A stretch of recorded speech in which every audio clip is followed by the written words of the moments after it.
We're going into week 12 of the NFL season, and we have a team that is up front, number one, clearly in the NFL across the board, and it's not the team that many people expected it would be. It's the Detroit Lions.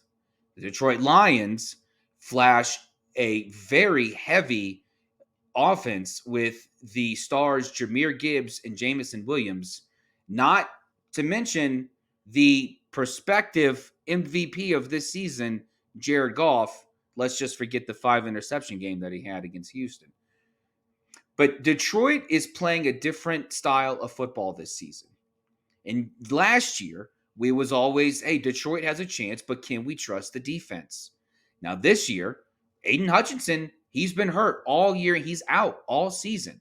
And yet this team is still producing on average a 7.5 point differential per game, 2 points higher than the next closest teams.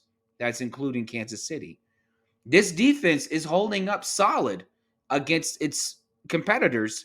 And there's really nothing that can be said other than they're showing you that they can ball. Now, can this last? Can Detroit continue this trend of being able to be a team that can continue to adapt to whatever's thrown at them? Can Dan Campbell and his staff be the antithesis of what Kyle Shanahan is in San Francisco, who consistently fails to adapt to what the game throws at him and his squad? We'll see. We have 6 weeks left of the season, and the Lions are projected to finish with the best record in the NFL this right now by one game. And the Detroit Lions, who I picked to be the NFC's representative in the Super Bowl in the preseason, still look like the team to beat in the NFC. Guys, we got a big weekend of football coming up for you this weekend, and we're going to break down some big matchups right now. This is Box Scores and Bourbon. Look at the box scores. Box Scores and Bourbon. We check each other's box scores and scores online. Baseball, Box Scores. So football, baseball, basketball, soccer, hockey. Box Scores and Bourbon.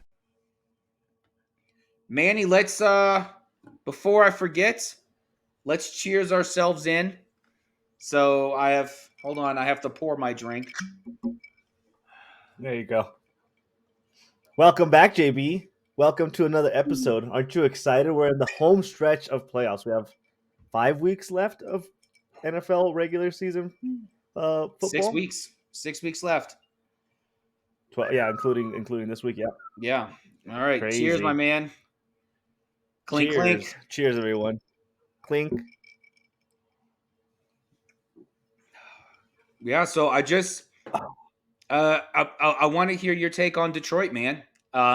I think most of us who watch football had an understanding that Detroit was going to come in here and be no less than a top 5 team in the NFL. Mm-hmm. But coming into week 12, and they're clearly the cream of the crop of the NFL right now. They don't have their best player on defense, and they're still beating teams, not just with the offense, but they're beating teams by stopping them when it counts. And that secondary is something that if you're in the playoffs, you don't want to play Detroit.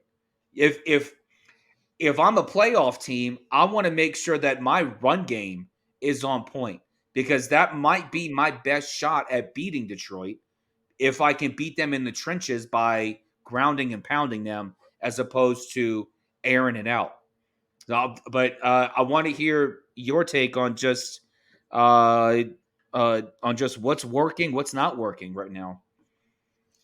Here's the thing about the Lions that is just almost hard to grasp is how quick of a turnaround they've had in the last 3 years.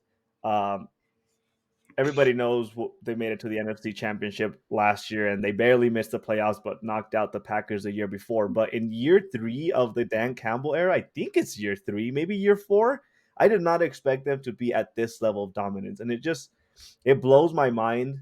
And it's really impressive to see how patience and stability in the front office really, you could see the fruit of your harvest in that team because they were patient with their drafts. They kept good players. They drafted Mhm. really well. That it at they in the last 3 years they had flashes of good, but no, but it all finally came together this year, and they just have every single piece covered. And most of those pieces were really draft pieces. Yeah. Besides the Goff and the Montgomery trade Mhm. pickups, but it's just impressive to me that they were able to build such a solid roster from the fundamental level and Yeah. just have it all work so well together. There, Mhm. in addition to that, what's blowing my mind is their team statistics. They're averaging 33 points a game, and their defense, as you were hinting at, they're averaging 17 points allowed on defense, which that margin, that almost 20-point margin of a point differential is crazy. I didn't look up. I wanted to look up the stat before we started talking, but I wanted to look up the average statistics of the greatest show on turf and see what their points per game were. But I Yeah. feel, without looking at it, like looking at it right now, maybe you can look it up as I speak to this. I Yeah. feel like if the Lions aren't right there, what if they haven't, if they're not equal with them, they Mhm. have to be right there. There's no way in a heck that the Yeah. Lions aren't on the cusp of being one of the greatest offenses that we've seen in the last few years. They they put up a 50 burger 3 times this year. In the last 4 weeks, they've had more touchdowns than incompletions. Mhm. Jared Goff has had three perfect passer ratings, three Yeah. games with the perfect passer rating. Like all Mhm. these stats are just mind blowing to me. Yeah. And here's my caveat to this: I love Dan Campbell's mentality of not taking your foot off the gas whenever you're beating a Yes. game. There was no reason for the starters to be in that game really going into the fourth quarter. They put up 56 points on the Jaguars last week, Yeah. and the starters played the entirety of the game, virtually the entire game. But Yeah. here's my question, which is the cautious ugly of the Lions. Is Dan Campbell being too aggressive for his own good? Is he gambling too much going into the home stretch by not doing things like resting his players and taking his foot off the gas a little bit, letting the second stringers and the third stringers take some of those key roles? Because all you need is to have another major injury on that Mhm. offense to really sideswipe what you've been doing so far. Yeah. Uh, my the I'll answer your latter question first. No, I don't think he should take the foot off the gas. This is Dan Campbell has said from the start, and this is why all of his coaches, his coaching staff, he's brought in players who were dogs themselves. Like Aaron Glenn was a Mm-hmm. dog, and Mm-hmm. he's running that defense right now, and what Dan Campbell has said from the get go. This is his fourth season there. From the get go, he has said that Yep. I am going to create a culture, a culture of mental toughness, and Right. there's a toughness that needs to be. You can't you can't teach toughness unless you're out there just pushing your guys and having them go out there and just grind it out. And even if they're up, they have what I believe I read that um they have uh three 35 was it 3 wins of 35 or more points in their first 10 Mm-hmm. games of a season, joining two other teams in Right. history, and that hadn't been done since 1973. So what Dan Campbell is doing, and like I said, what he's doing is the opposite of what I believe Kyle Shanahan does. Is that Dan Campbell is creating this culture where he is having his guys grind it out. Now, and I've heard the excuse. You can be devil's advocate. You can sit there and say, well, I mean, if you rest these guys, they're going to be healthy enough for the playoffs. But yeah, but then on the flip side of that is if you rest a guy too much, and he loses his rhythm, that it's only going to take one play for him to get hurt. But at the end of the day, this is football. This is the NFL. You're going to get hurt no matter what. They could play the most perfect game. Jared Goff can have a fourth perfect pass rating game and get hurt slipping out of the ice tub after the game. So there's no limit to how a player can get injured. I mean Mm-hmm. calculations there are endless. They're numerous.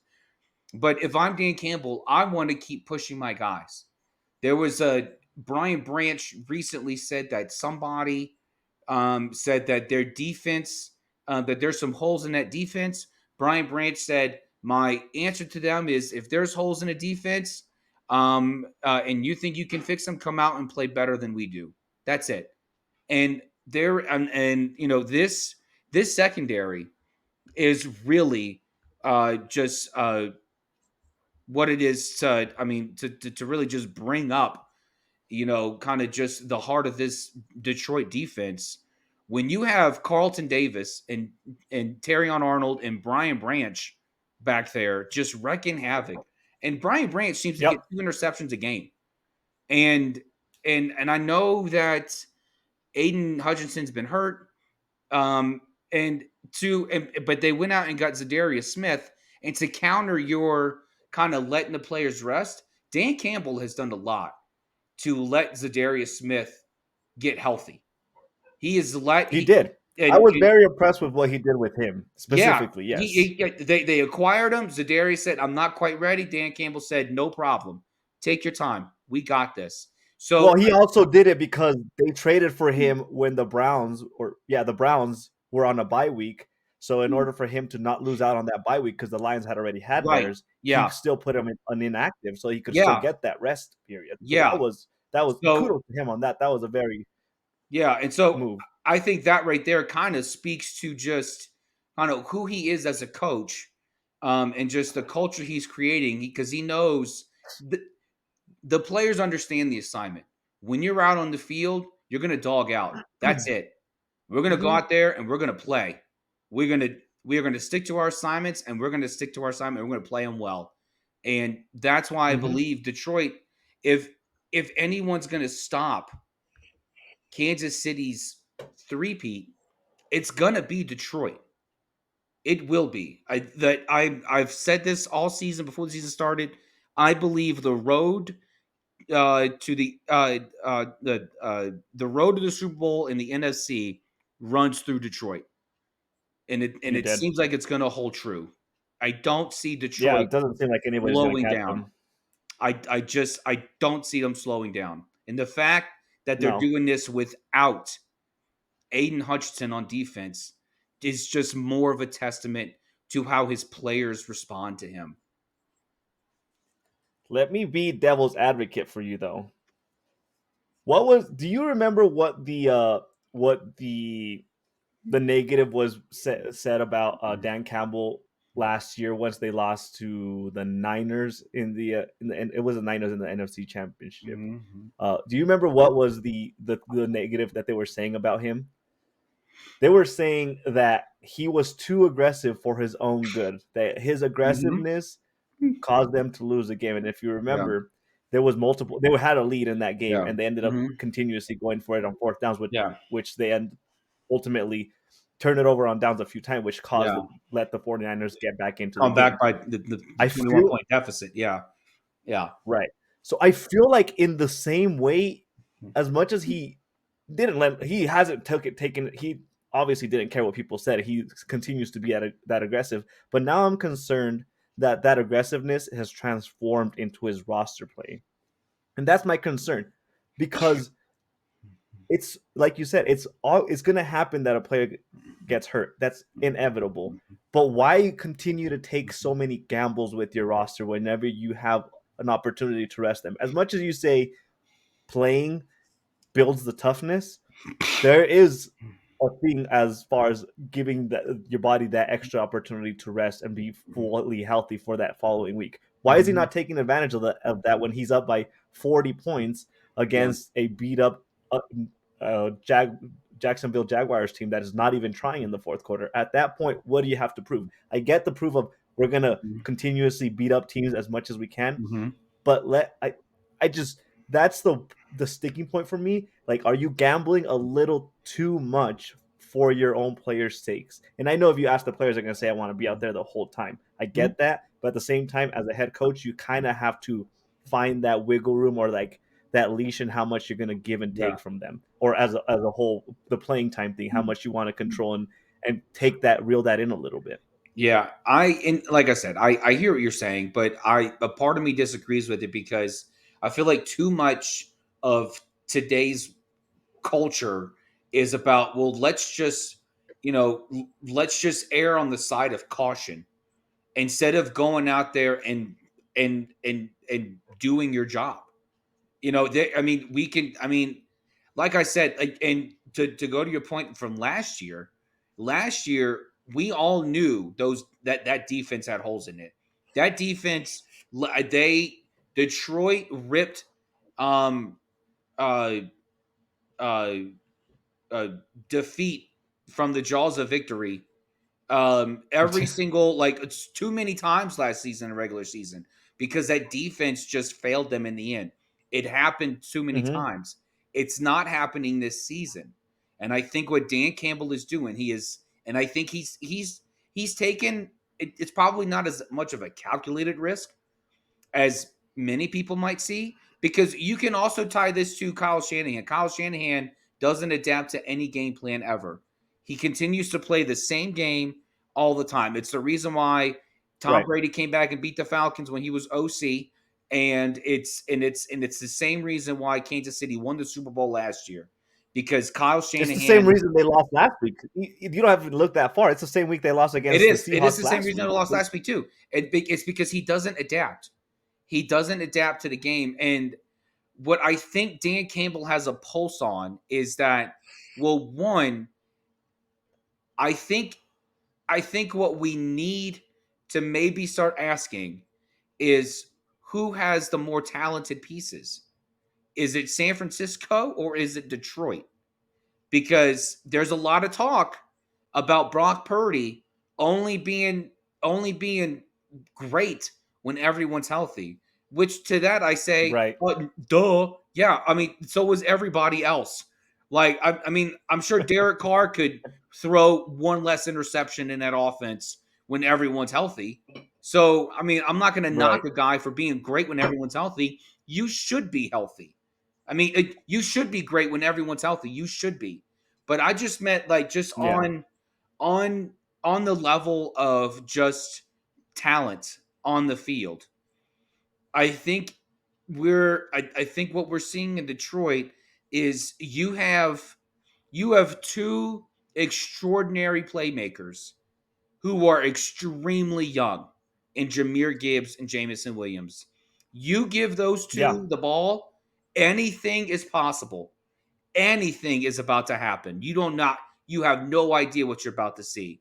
None at all. And no disrespect to Mr. All-World McCaffrey, and no disrespect to Debo or Kittle, but these guys in Detroit, they are younger and they are more explosive because anything can happen.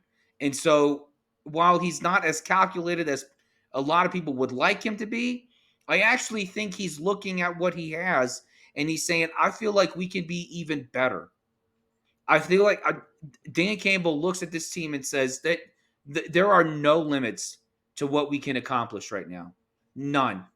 And Right. if your team can Yeah. go out there and fight and grind and play 100% when you're up by 30, imagine what you're going to do when it's a when it's a, a a battle in the trenches. Imagine when it's just pound for pound, flesh for flesh, just going at each other. And these guys are used to going at it all the time, no matter what the circumstances are. They're ready. They're ready to go. Yeah. And I think Dan Campbell sees that the road in the playoffs, yes, it's going to run through Ford Field, but the teams that they're going to play, they're going to be really good playoff teams. Minnesota's not anything to sneeze at. Philly, Nick Sirianni may have finally figured it out in Philly. Okay, and then Hmm. you have, I mean, uh, Green Bay. Jordan Love's an enigma right now, but Green Bay keeps winning, and I don't know what's coming Yeah. to come out of the NFC West. I've got no clue, and the NFC South should just be burned down. We should start over.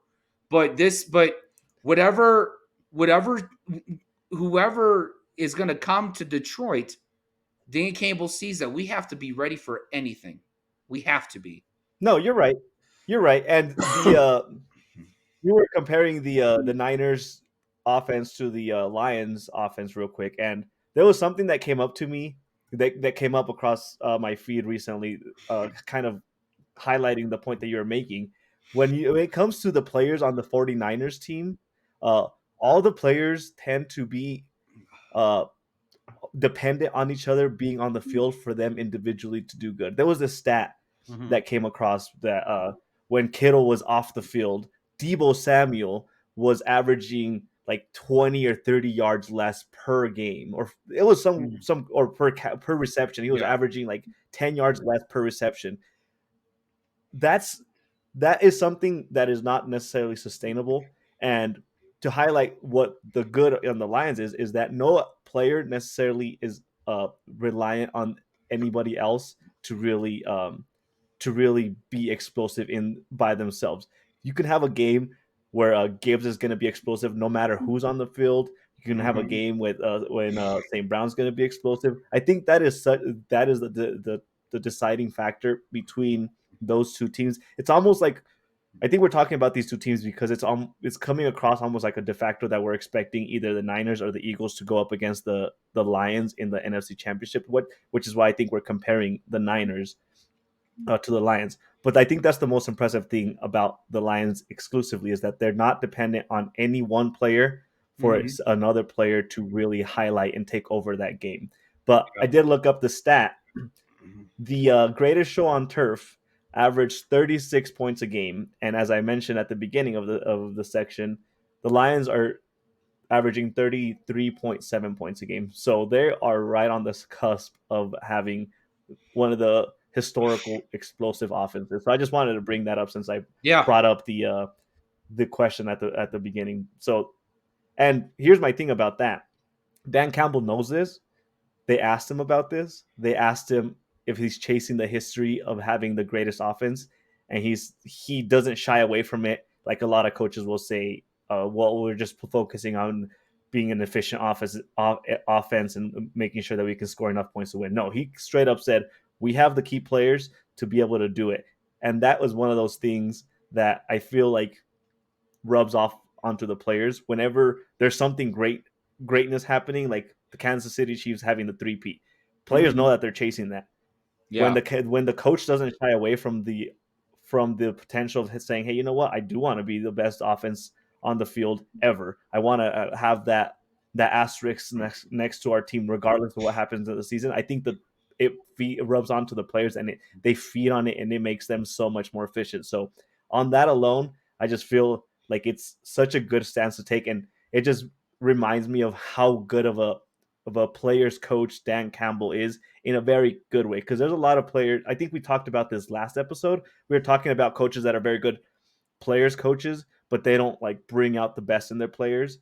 I hate to bash Pierce from the Raiders Yeah. over this, but he was one of the names that came up, and your guys' interim coach for the Saints, he was also one of the coaches that were saying was a very players coach, Yeah. but Dan Darren Campbell Rizzo. embodies that Yeah. in a way that's yeah, he still brings Dan Campbell still brings out the best of Mhm. his players while still being a players coach, which I it's just impressive. I just love that about them. Yeah. Let's talk about the remaining of their games real quick Okay. because the Lions are 9-1 right now. They Yes. have 7 games left. They have the Colts, which Win. they should beat on Sunday, and then they have the Bears, which they should beat on Sunday, Yep. and then they have the Packers and the Bills, the Bears, the Niners, and the Vikings. Do you want to take a gander at what you think the final record is for the Lions? I think we underestimated how good they were going to be this year. You said that they play Do the you want to go game Packers. by game? So they'll beat the Lions. Um, I mean, not the Lions, the Colts. And who do they play Yep. They after? play the Colts and then the Bears. Okay, so they'll beat the Colts. They'll beat the Bears. That Green puts them at Bay, 11-1. the Yep. Green Bay game. Where's the Green Bay and Buffalo games? They are both at Detroit. They're both in Detroit. Ooh, and who do they play after Buffalo? The Bears. The Bears. Okay. Hmm. Do they play the Vikings after the Bears the second time? They play the Vikings to close out the season, week 18. So that's their last game of the season. Okay. So win Correct. against the Colts, win against the Bears. Yep. I'm gonna say a win against the Packers, a loss against Buffalo. Okay. Um, So that puts them at 13-2 or 12-2. and then And then they play the Bears again. they'll beat the Bears. That's Now that's 13 and 13-2. 2. And then they have the Niners. Um, see, and I don't. Something tells me that San Francisco is still going to win that division. Um, I don't. I know Seattle's a feel good, and but that division just seems so wide open right now. Um, Yeah. but I just Technically speaking, it's the Cardinals division to lose, but that's a story for another day. that and they play the Niners and then the Vikings to close. Okay. Correct. Um, I would say that they lose to San Francisco and beat Minnesota. So you have them I have them at winning 14 and 1, 3. 2, 3, 4, 5. Yeah. Yep. 14 Yeah. and 3 would be an impressive record for Yeah. the Lions that we once remember went 0 and 16 not too long ago. Yeah. Yeah. So But kudos to them. But on yeah, the note of football, shall we move on to some other football news that we have going on in we the world? should. Let's do it. Let's talk about college for a while. I feel like we haven't touched on Yes. college Let's do it. in a few weeks. So they recently released their rankings and they recently released their football playoff projections. Mhm. Which let me start off this segment by bringing up the fact that I don't understand why they're doing rankings and then they're doing projected playoff positions, because I think I'm not the only one in the world where that is just confusing and they're ranking teams not in accordance with where the playoff bracket is not in accordance No. with where the ranks are, which I Well, hate. But yeah, and it's so I think the reason they're doing that is because, you still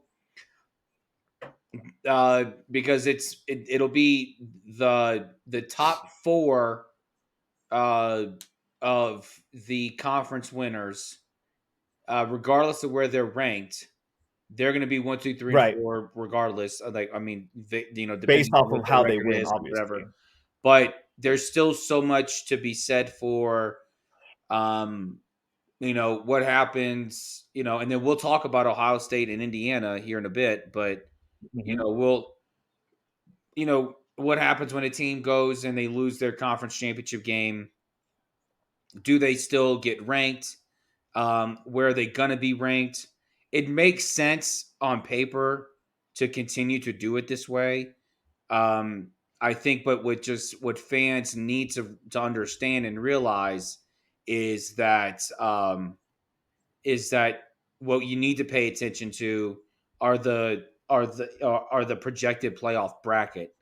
That's what you need to pay Yeah, attention to, because but that's the part that I get. In my brain it makes sense. They're ranking teams because they need to rank teams because that is how college football is made. And I get that they're building the bracket only to give an idea of what it could look like if the season ended today. Mhm. What the sticking point for me is that it's almost getting to the confusion level of the top four sometimes make sense, but at the same time, let's start looking at some of the teams that they're projecting, and I think I can't remember what team they had. Oh, they had Miami ranked as the number 4 team when or fourth in the playoff bracket, but currently Mhm. Miami is ranked 11th, and they're saying, well, it's because we're projecting them to win the conference. So that's the part where it gets a little confusing for me, or not confusing, but I can see where could be confusing whenever you're like, well, why are you putting a number 11 ranked team Mhm. fourth in the playoff bracket? Yeah.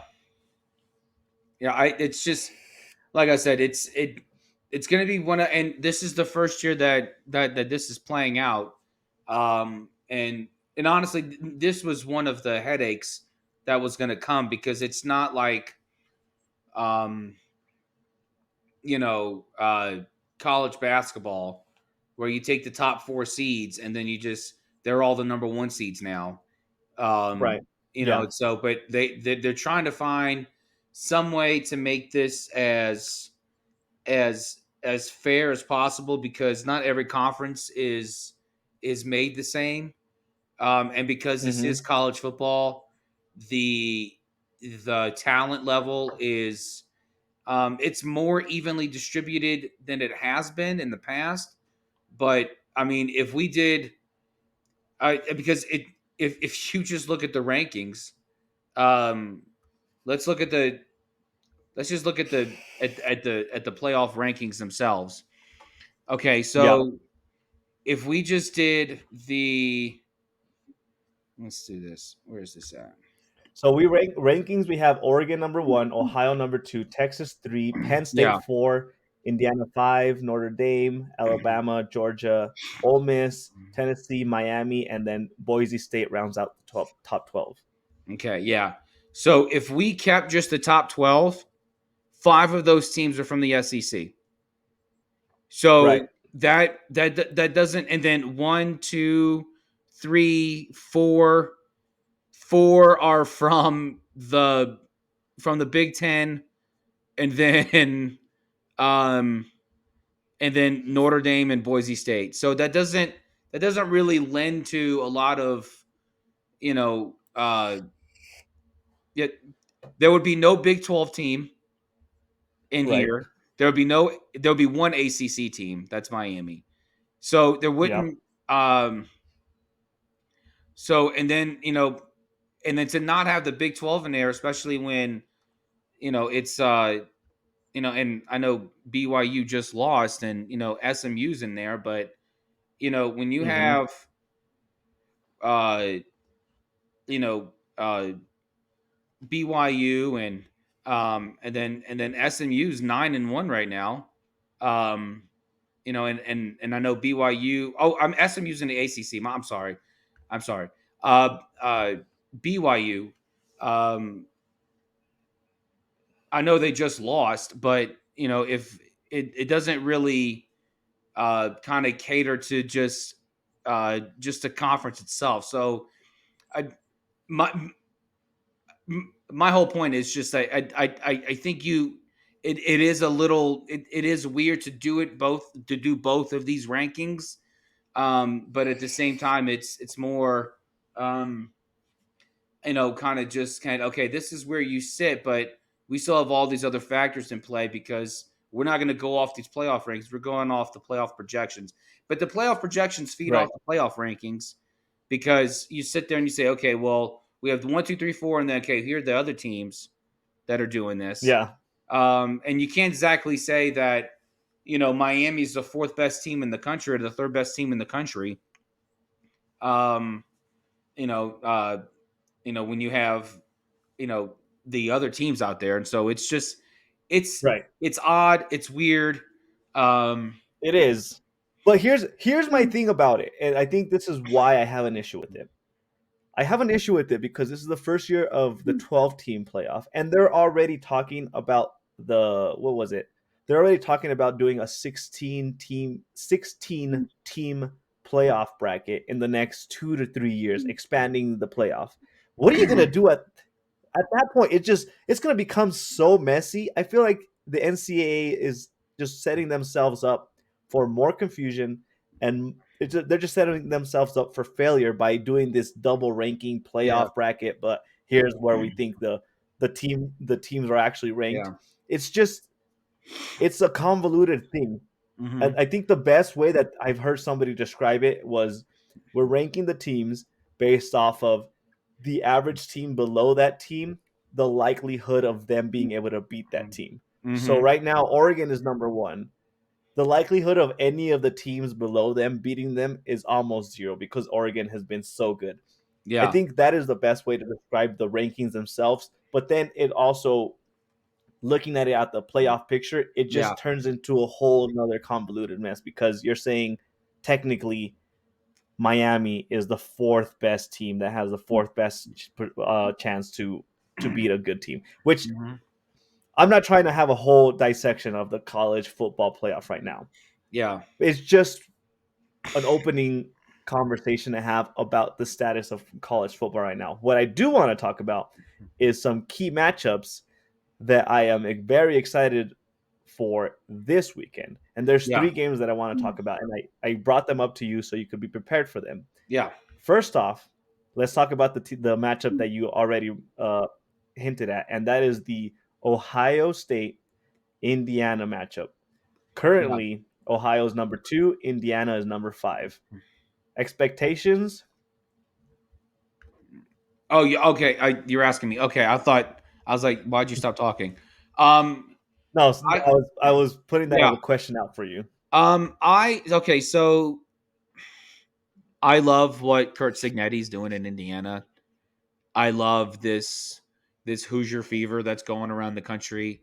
We haven't had this much Hoosier fever since Gene Hackman was uh, running side court. But um, there is okay. So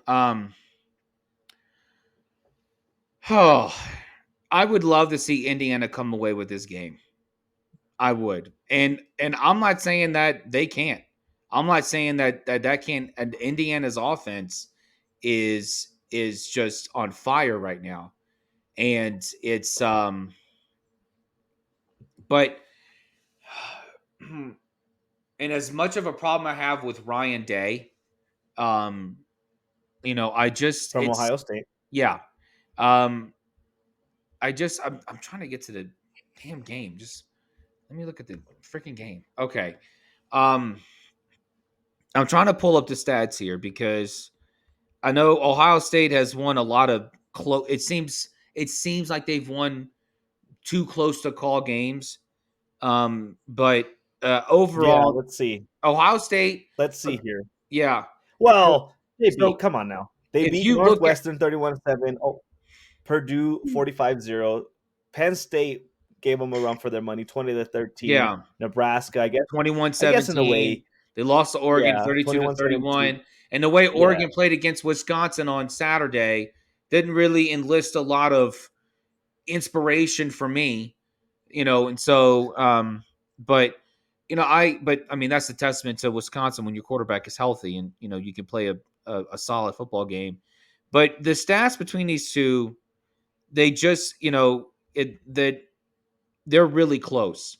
My thing is with Indiana is that I don't see the caliber of teams that they've played against what Ohio State has played.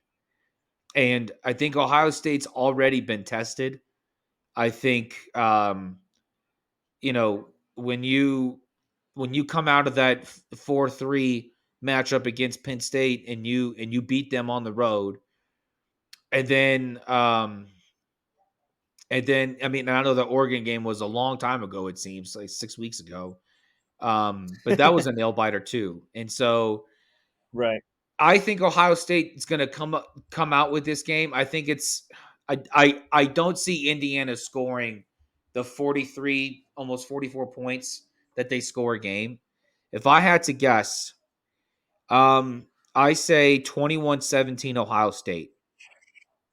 I think that's what it's going to be. I Okay. think I think Ohio State comes out on top in this game.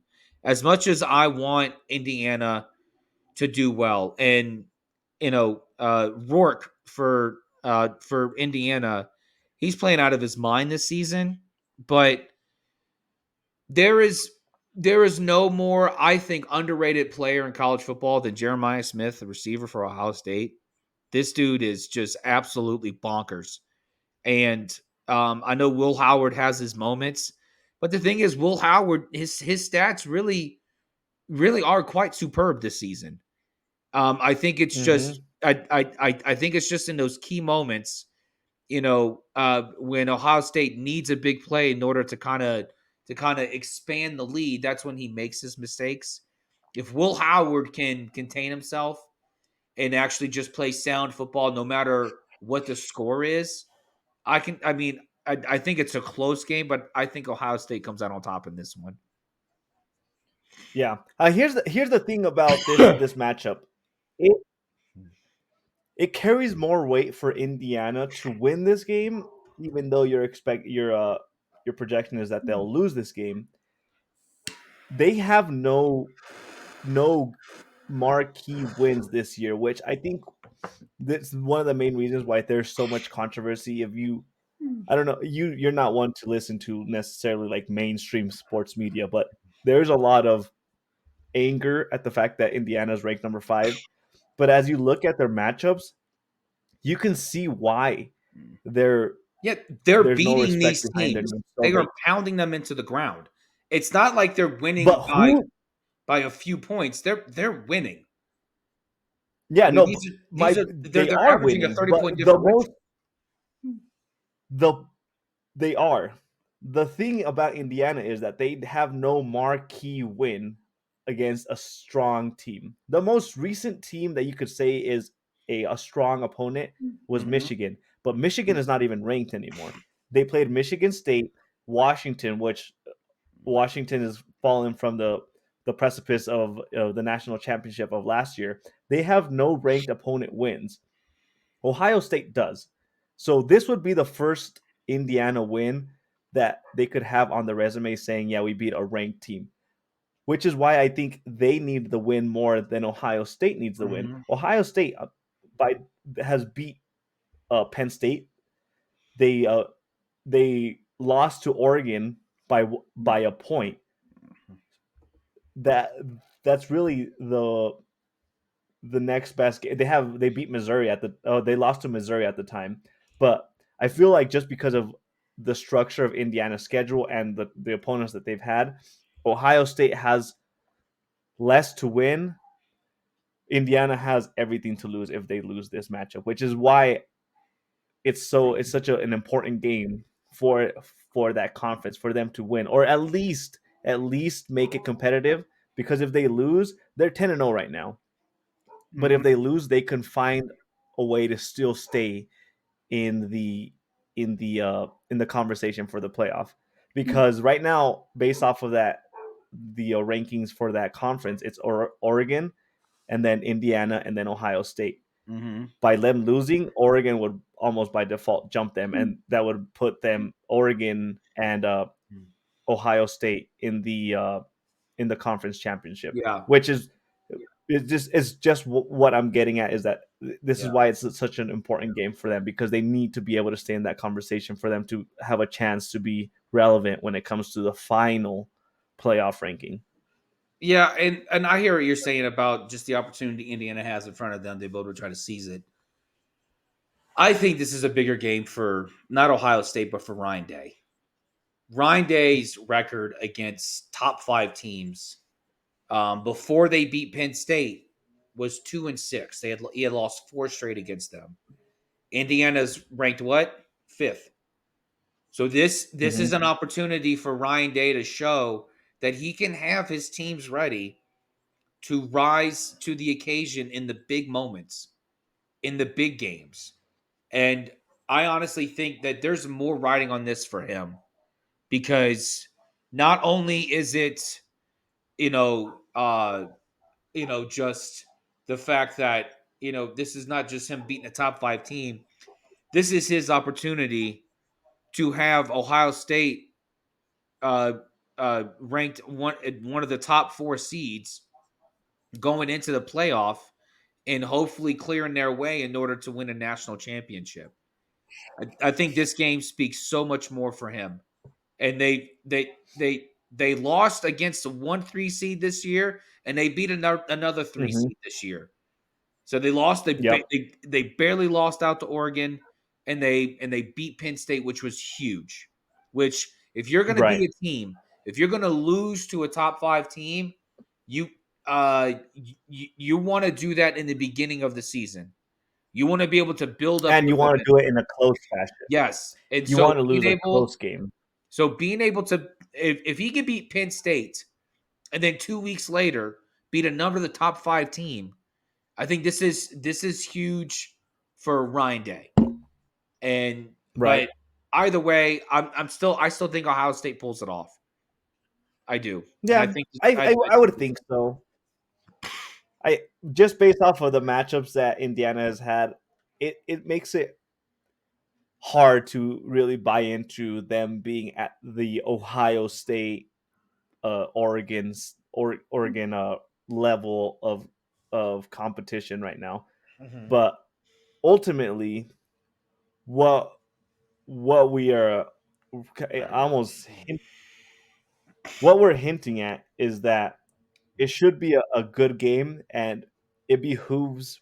What would you agree that it behooves Indiana to make it a close game, even if they lose, compared to Ohio State gaining more from them blowing out Indiana? Was that a stance that you would feel like is Mhm. the right view to take with Ohio State? Say that again.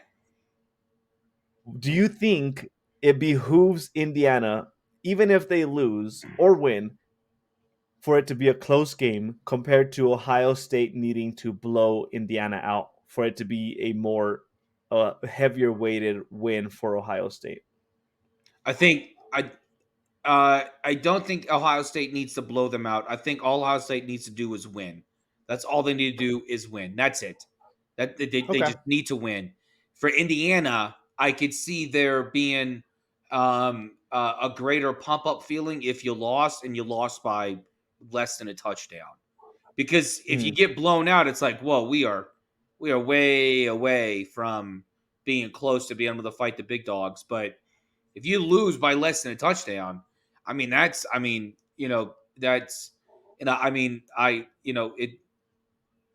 there is motivation in losing, and there's great motivation in losing by just a little, because it instills in you this sense of kind of like accomplishment that we're really close.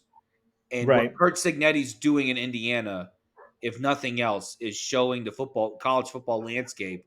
Indiana could be here to stay, and Kurt Signetti Hmm. he may just have awoken another, you know, Big Ten on a beast up there. So Right. yeah, let's I move mean, on especially to especially especially coming from with such a prestigious school like Ohio State. I think that would make a big if you can keep up with yeah, the level of Ohio State. That says a lot for your yeah, program. But yeah, yeah, as I think you were going to talk about this, let's move on to the next key matchup that we have this weekend, yes, which is the Army Notre Dame game. yes. Who do you think needs the win more? Notre Dame, Notre Notre Dame, Dame. What? because, and the only reason I say this is, um, this is, when Brian Kelly left, they're like, well, and then Marcus Freeman, by all accounts, earned this position to be the head Hmm. coach at Notre Dame. But um, you know, uh, I honestly think that this is more of a Notre Dame. Marcus Freeman. It's the same with Ryan Day. Marcus Freeman, I think, needs this win, um, because I honestly believe that, and what sucks about Army is that Army can finish undefeated, and I don't think they make the playoff. I just don't. I don't think they do. Well, they're And not right now. I mean, I know as it stands right now, they're not. And this is the biggest game they're going to play outside of December 14th when they play Navy. So Mm-hmm. this game for for Army is very well outside of whatever bowl game they go to. This this is their big game this year is Notre Dame. So Mm-hmm. Jeff Monken's going to have Army ready to play, no doubt, no doubt. Right.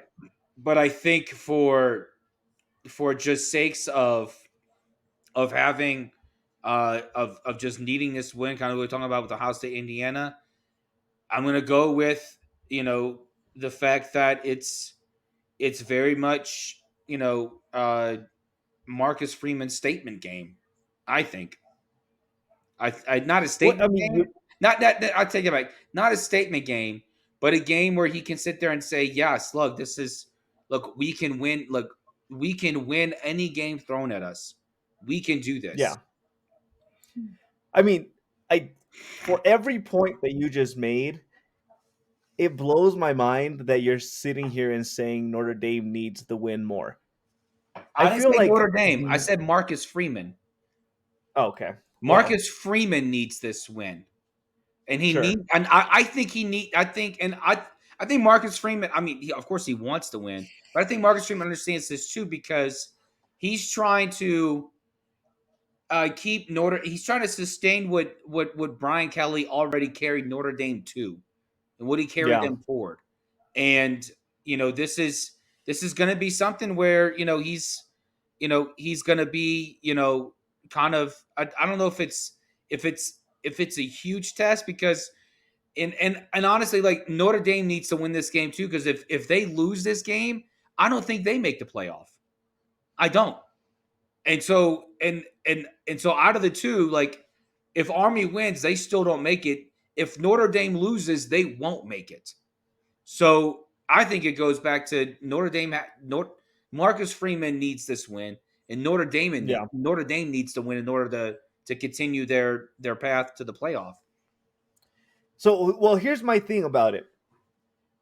The ranking committee, it just gives me the vibe that the ranking committee is looking for any little reason to drop Army out of the top 25. And they're putting them in a bad position right now because Army is undefeated. They're 9-0 right now. They're the Yeah, lowest ranked undefeated team. The next undefeated team is the team we were just talking about, Indiana, and yeah, then Oregon, of course, is undefeated as well as the number one team in the country. But the committee, I feel like, is looking for any reason to say, yeah, we kind of expected Army to not be what their record says they were. For that reason, I think Army needs every single win, and this is the biggest matchup they have just because of Army's schedule. mm-hmm, I'm not saying they'll make the playoff, but if Army can go undefeated and then mm-hmm, have a win against yeah, Notre Dame when they're ranked number 6, goes a mm-hmm, long way. It'll make it really hard for the committee to not put them at the 12th rank and yeah, have them in the consideration for yeah, that last spot, which is why yeah, I think they need to win so much more. Notre Dame, I kind of disagree with you. I think Notre Dame can still find a way to sneak in even if they have 2 losses as the low one of the 10, 11, 12 spots if they lose the game to sneak into the playoff just because of the way the formatting mm-hmm, is set for the rankings compared to the playoff and the fact that Notre Dame is not in a conference, so mm-hmm, they puts them in the committee in a weird position to where they have to rank them, but yeah, then they don't necessarily have to win a conference to necessarily be in. yeah, So I think Notre Dame has an easier possible path to stay competitive in the playoff compared to Army, where one loss Army is might as well not even be one ranked Army. I would have a hard time thinking that they're going to be ranked if they lose to Notre Dame, which makes it crappy for them, mm-hmm, but it also makes the significance of this matchup so much more important for Army compared to Notre Dame, which is why I'm sitting here and saying I disagree with what you're saying that Notre Dame, even if you're saying from the head coach's perspective needs the win more. Notre Dame from a in in I respect where you're coming from, but Marcus Freeman, I believe, needs to win this game just so he can be able to, and just for his sake, so he can still say that I belong here. I should be the head coach of this team. If Notre Dame wins this game, Notre Dame also stays with only one loss. They got one loss, and that one loss was in Northern Illinois. That was an Mhm. ugly loss. Yeah. And there is no way a two-loss independent football team is going to make the playoff. It's not going to happen. And also, the playoff committee wants Notre Dame to win this game because there's no way, and you alluded to this, you mentioned it, that they're going to have a hard time sitting there saying that an undefeated Army team who played one ranked team, although a top 10 team, if Army wins, they beat a top 10 team. Um, Hmm. they're going to have a really hard time sitting there saying, well, this team is undefeated. Um, and we need to put them in over a one loss, uh, one loss SMU or a what? How many losses Tennessee have? Two, or Yep. or maybe a two-loss Alabama, depending on how that conference championship shakes out. It's this is. I mean, it's like, and nobody. I think nobody wants Army to lose more than the playoff committee because it I makes know. the I job. agree with that. I agree with you so much on that. It's such an easy team to be like, the moment you lose, the Mhm. moment the clocks hit zero, the committee just grabbing them, spitting on them, and throwing them as far as their arm could possibly land them. Which is, to wrap up the Army segment, it just highlights why I don't agree. I don't like the committees. I don't like how humans have the deciding factor, and there's a human Yeah, element to what team moves on to the next section, which would be the playoff, yeah. or what teams are ranked. It rubs me wrong to the bones, because just the fact of like a program is not at that level could, if you have one loss, is enough for you to say you're not worth being ranked. It Yeah. With a team that is undefeated, there is so little respect being put behind Mhm. a team that is undefeated right now. Yeah. It's just stressful, and it just reminds me that I wish there was some sort of statistical way to rank teams in the same way that the NFL has done it, where here's your division, Mhm. here's your total schedule, here's where you land. There is no human element to that. There's no biases that are in place for deciding who moves on. But that's the difference between having 32 teams and 133 teams. No, I get So that. when you have 133 teams and you have one conference and now they're looking like two conferences that are well stacked, it's Hmm.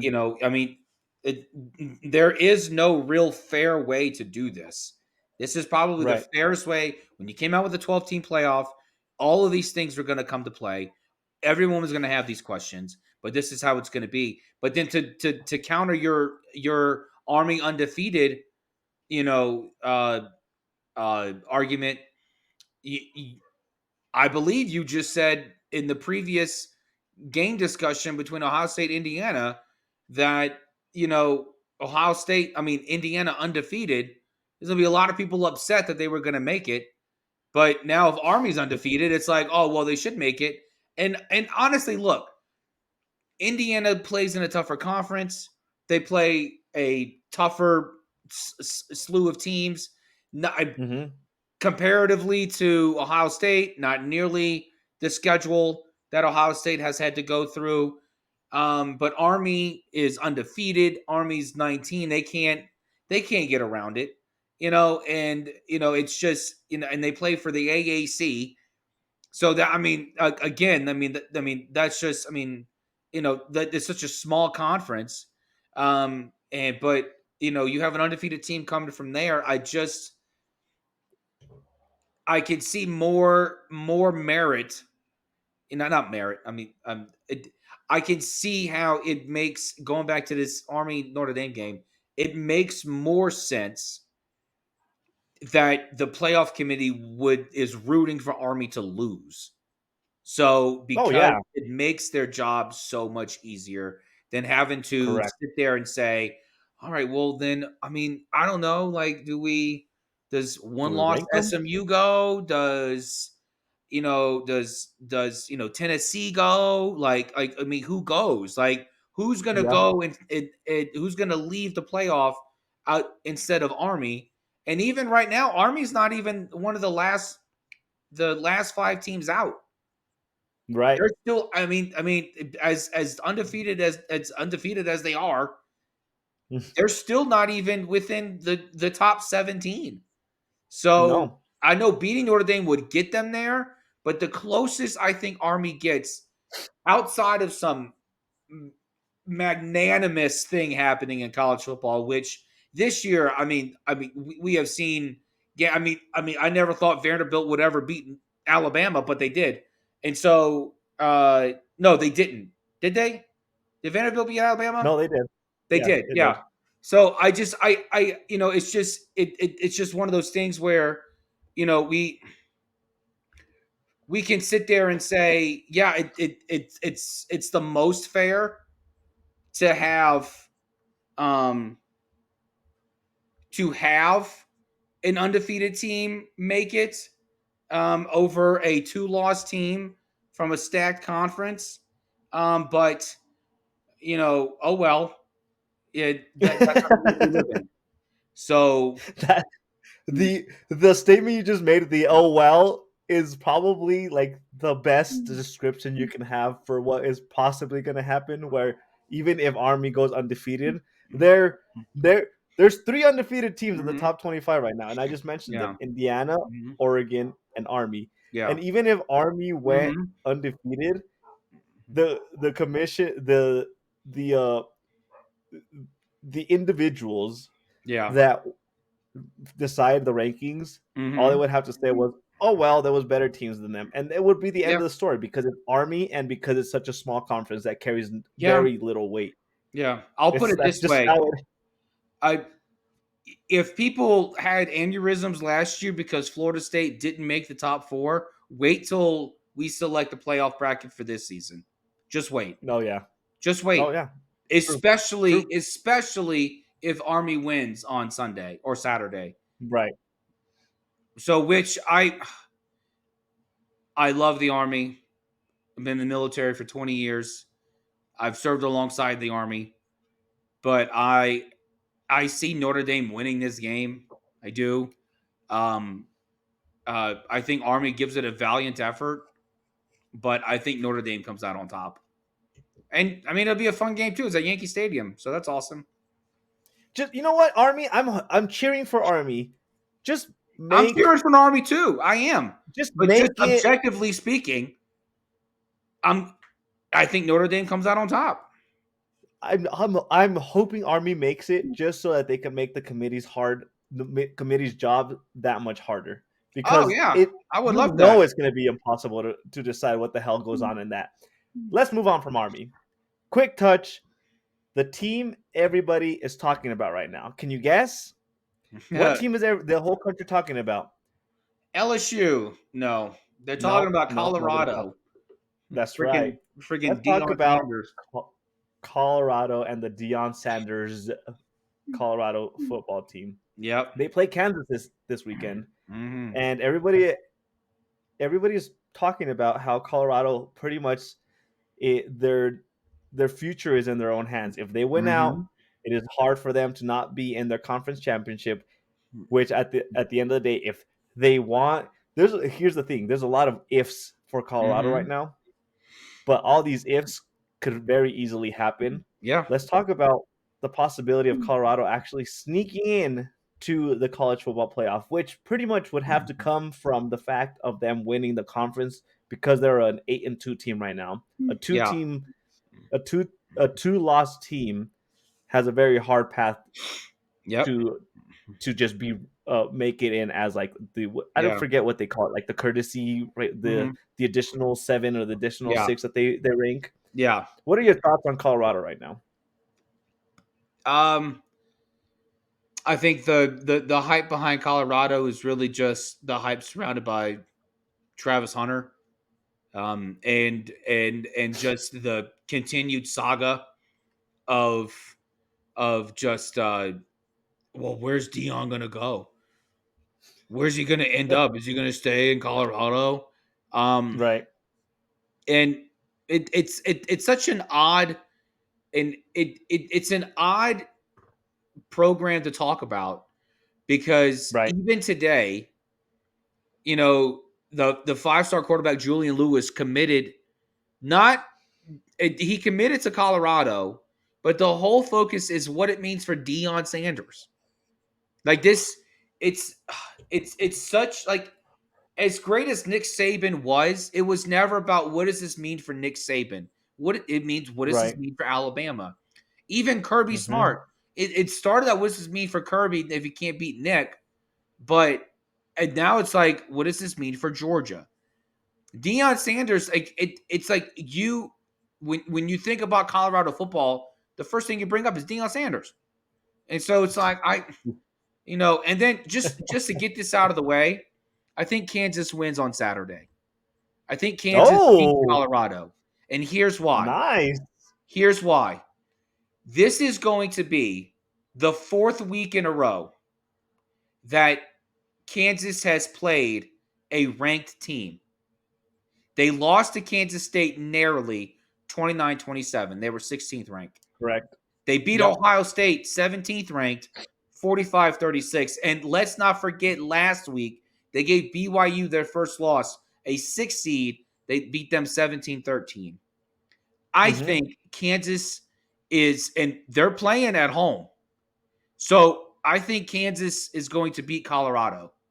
I think that happens. Out of all three games, I gave the win to Ohio State. They're not the Hmm. underdog. I gave the win to Nope. Notre Dame. They're not the underdog. I'm giving the win to the underdog in this one. I think Kansas comes away with a victory in this game. That would be such a punch a punch in the liver for the Colorado program because of the hype that is behind the that program as a whole. Yeah. Like I said, every person, every sports analyst that has a platform right now is talking about how Colorado is the team that everybody has an eye on, and their path, their destiny is in their own hands and whatnot. I cannot, the amount of fallout that would happen from Kansas beating Colorado would just be Mhm. immaculate. But I do have to disagree with you. I do, based off of what You I've don't seen have from to. Colorado. You want to. I do. I we wouldn't have this podcast if it wasn't because I have to continuously disagree with you. You're going to sit there and say Kansas, who beat a powerhouse like Lindenwood 48-3, isn't going to come out and destroy Colorado? How dare you? How dare you? Yeah, I'm going to sit here and say that the Kansas team that barely beat the undefeated BYU based off of a punt that clipped the back of the cleat of the BYU player is how they won that game. That, I mean, I get it. I get that's how football. That's how the football tumbles sometimes. But that team, I can't sit here and say was. I 100% believe that if BYU would have actually gotten the ball back, they would have remained undefeated, and Kansas would not be in this position, and the odds for Colorado beating them would have been way higher. But overall, I just been impressed by what Colorado has done with what Deion Sanders has done with that program, and I'm just gonna say that all the hype that is happening behind Colorado is going to come to fruition.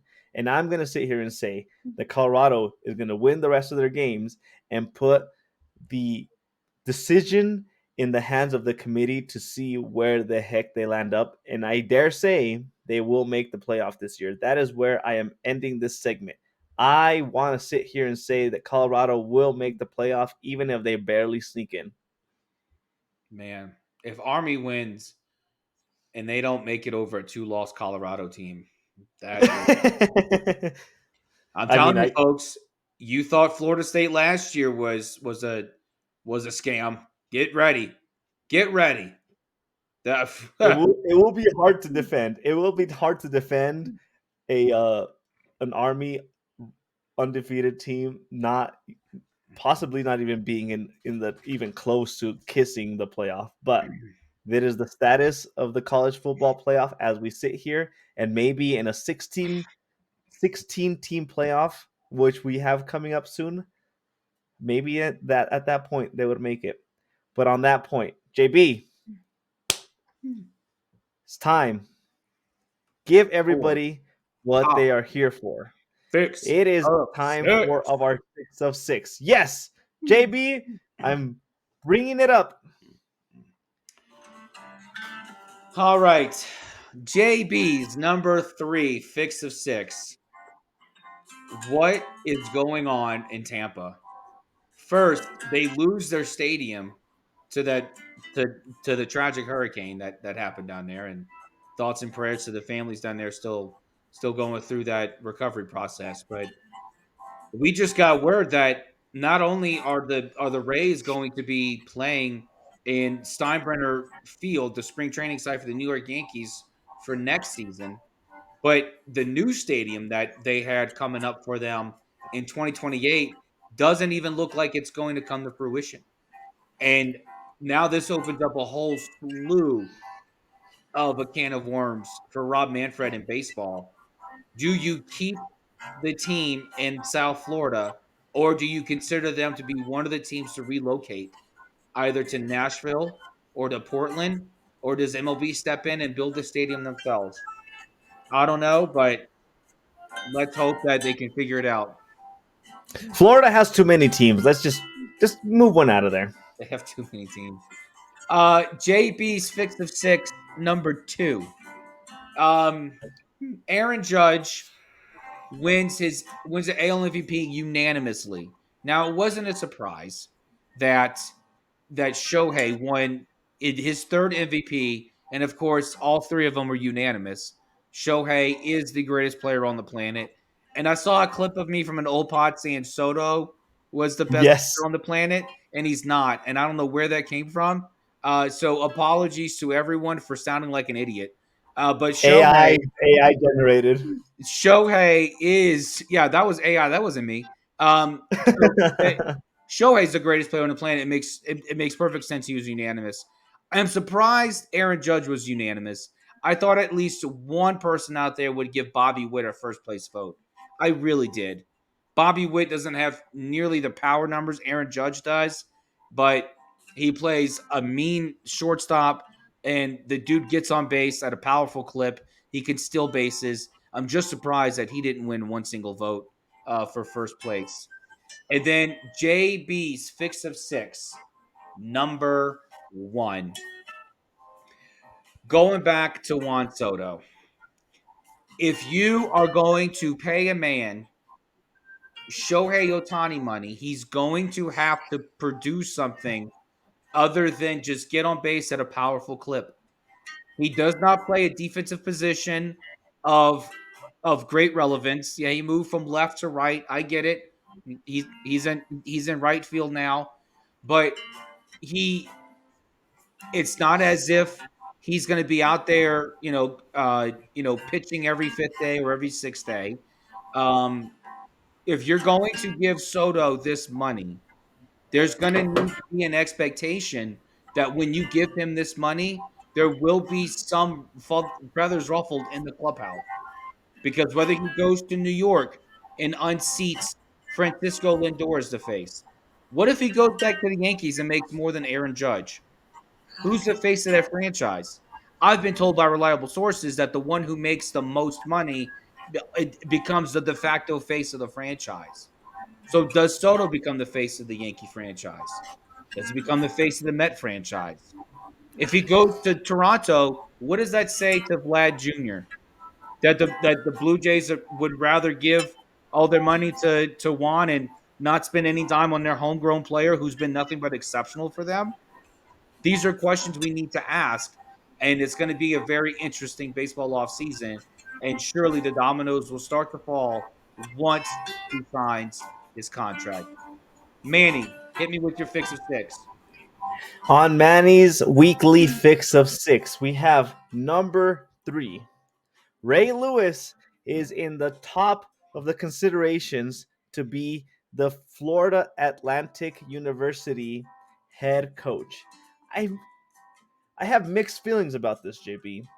Hmm. I have Bridgewater, the previous quarterback for the Vikings, currently a head high school head football coach, Mm-hmm. leading his team to their first playoff win in about 5 years, and they won 69-0.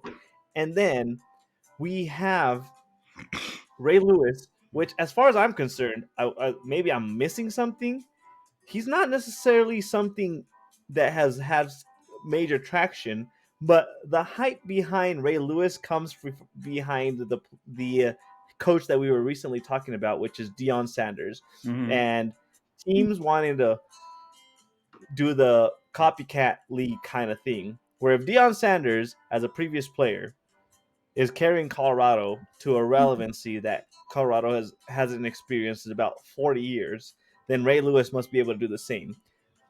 I have Yeah. a hard time buying that, but at the same time, like I just said, Bridgewater just led his high school team to a 69-0 playoff win. So maybe there is some validity to the fact that if you're a player and you understand how plays are made and Mm-hmm. how offenses and defenses run, if you start at the high school and college level after coming from the NFL, I mean, Yeah. you should be able to over out strategize your opponents. So Ray Yeah. Lewis, I hope you get that job, but at the same time, I hope that you actually do well and it's not just a hype behind hiring NFL players Yeah. as a coach. There is Yeah. my stance on that. JB, you have comments on that? Yeah, I think Charlie Weiss Jr. has earned this job. He's the OC for Ole Miss, and he leads one of the high flying offenses in college football at a main contending school. Um, I can see Ray Lewis getting it because he's friends with Chris Carter, who I believe is the general manager or whatever of FAU, the one making the decisions. So I could see this going either way.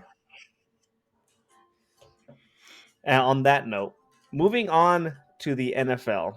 Breaking news, everyone. I don't know if you saw this coming, but the New York Jets have fired their GM, Joe Douglas, from that organization. First off, let me tell you this. Going back to the previous episode, where you have a laying duck as any type of dominant position, Joe Douglas was set to leave that organization. So, as a Jets, what are you gaining from the GM being fired whenever it is obvious that Woody Johnson is actually the one making the decisions? Woody Johnson was the one that was directly the one that made the call on firing the coach Robert Saleh.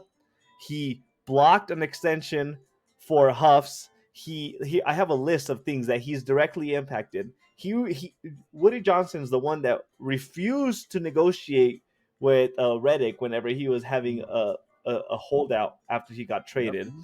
He was the one that sabotaged and stopped the Jerry Judy trade when the Mm-hmm. Jets were looking at trading for him. He obviously fired Joe Douglas. He signed Williams and Smith, the Cowboys' offensive lineman, and both of Mm-hmm. those players have not No. paid out to be what they thought they were. Mm-hmm. He traded for Devontae Adams. He benched Tony Adams, and Woody Johnson was the one that after Week 5, when the Jets lost to the Broncos, he was the one putting it in the ear of the staff to bench Aaron Rodgers. Here's my stance. I have taken a 180 on this. Woody Johnson is the problem with that organization. If he's going to put his hand into so much of the football operations, why don't you just become a Jerry Jones of the New York Jets?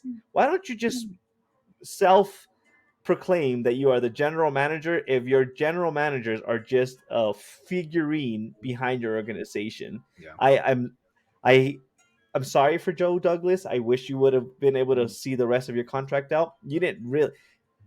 The only thing that I can say about it is that Joe Douglas, maybe you should have had a stronger backbone to push back against the owner and tell him, let me make the football decisions. But ultimately, the firing of Joe Douglas is not going to fix the Jets. What needs to fix the Jets is the owner realizing that as long as you're lining your pockets with hundreds of millions of dollars every year, sit in your freaking condo, sit in your prestigious box room when you're watching the games, let your football staff run your football operations. And on Manny's number one fix of six, we had all the awards announced this over the last few days, and we had two pitchers win Rookie of the Year in the MLB. We had Luis Gill and Paul Skeens become the first duo since 2011 to win Rookie of the Year as pitchers. Luis Gill, congratulations to you. I want to focus on another player with the Skeens, which is the player that I have been hyping up for quite a while. Paul Skeens won Rookie of the Year. Let me remind you all, he also was the College World Series most outstanding player. Yes, he He was. also was the first rookie to start an All-Star game since 1995, and he also won Rookie of the Year. So this is about Paul Skeens. Congratulations, Paul Skeens. Continue your dominance. I can't wait to see what you do for the Pirates. I just hope that the Pirates do something actually good for that organization and don't let your career actually rot away just because you're there, and actually build onto that team to bring back the Pirates of the good old day when they actually were making the playoffs and were competing for a World Series. On that note, that is our fix of six. Real quick update. I'm watching the Bears Steelers game, and it's under No, 2 minutes. Steelers Browns. Brown. What that's Steelers Browns. Yeah, it's under 2 minutes. The Browns are driving. They're down by one. So, yeah, and it's a snowstorm out there right now. So that's cool. Yeah, That will but be. We'll talk about this next episode. We need to talk about the Steelers being quote unquote an AFC powerhouse, and we need to touch base on the Kansas City Chiefs end of their undefeated season. So keep in touch and stay in the loop so you can hear our comments on both of those stances as we see if the Steelers are actually going to beat the Browns and continue to be relevant in the AFC North and in the AFC as a conference. yeah. Well, Manny, that wraps it up for us today. What were you drinking today? JB, I brought back the oldie but goodie Maker's Mark bottle. Nice. On the rocks, still enjoyable, still a very easy drink. Maker's Mark, for those of you that like doing Maker's Mark in a cocktail fashion, I highly recommend you try it neat or on the rocks. It's very, very enjoyable. 100% recommend. JB, what about you? There's Duncan Taylor, this lovely Scotch whiskey right here. Um, it's wonderful. Um, it's not too high of a proof. I think it's only 80 proof, but goes down nice. I'm more of a peaty guy when it comes to Scotch. This is not peaty at all, but still tasty. So yeah. Very good. What's your Folks. smoke? Oh, I was smoking a Quorum, just a cheap $3 stick. Oh, So nice. I have for those of you out there who are becoming under the weather this winter season, I have Mm-hmm. found that what quells any ailment that I have, it is a stiff drink and a cigar, and everything else goes away. This is why I'm doing this, this is for my health. Okay. There you go. Um, Folks, catch us on the video uh, on Spotify, Apple, and Amazon. Rate us, follow us, and comment on. And we have the clips on TikTok. We have content on Instagram, Um, we're constantly coming up with new ideas of how to expand our stretch or our reach. So continue to watch, continue to follow, continue to comment on our really stupid clown comments that we make on this show. We are a sports fans podcast. That's it. We get That's it. paid not to do this. We do this out of the goodness of our own hearts as a public service. So you don't have to listen to Stephen A. Smith. But Manny, go ahead and close this out, bud. As you said, JB, check us out on all our social media: TikTok, YouTube, Amazon, Spotify, wherever you can find. Type into the search box scores on bourbon, BSB Sports 24 for your social medias. You will find us and you will continue to hear our ridiculous takes. On that note, JB.